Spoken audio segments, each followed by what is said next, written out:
Success runs in our race. In 1968, Leon Howard Sullivan developed the first major black sponsored shopping center, Progress Plaza, in Philadelphia, Pennsylvania. This center grew out of an investment group he founded that built inner city housing and shopping centers, and also established the first black-owned aerospace supply agency, Progress Aerospace Enterprises. He was a Baptist minister in Philadelphia for more than 38 years, during which time he was active in civil rights and urban affairs, as well as the development of black business.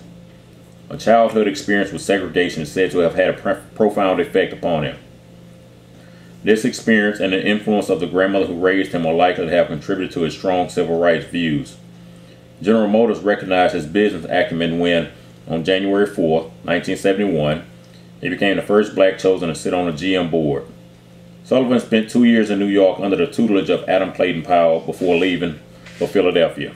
While there, he was hired by Bell Telephone Company as the first black coin box operator. He also met and was influenced by A. Philip Randolph, the president of the first Black American Union, the Brotherhood of Sleeping Car Porters. Born in Charleston, West Virginia, Sullivan graduated from West Virginia State College, Union Theological Seminary, Columbia University, and Virginia Union University. In 1975, Wally, famous Amos, was the first black to open a cookie-only retail store. His was the first black-owned gourmet cookie company to build a national following. Amos was born in Tallahassee, Florida, but by age 12 he relocated to New York City, where he lived with his Aunt Della. She loved to cook, often preparing her special chocolate chip cookie for him. He dropped out of high school and joined the U.S. Air Force, receiving his general education diploma while in service. After returning to civilian life, Amos held a variety of jobs, including mail clerk for the William Morris Company in New York.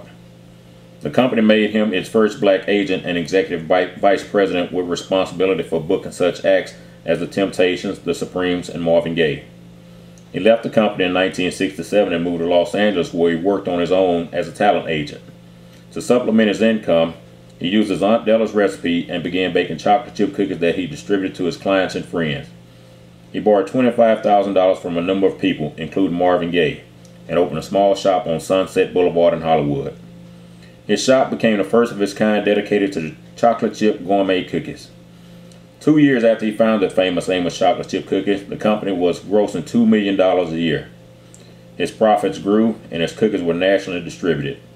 Although he made millions in his business, by 1985 the company began to report a loss in revenue. Rather than lose the company, Amos sold the controlling share to the Bass brothers of Fort Worth, Texas. He remained on the company's board as vice chairman, but later was no more than a company spokesman. He left the company in 1989.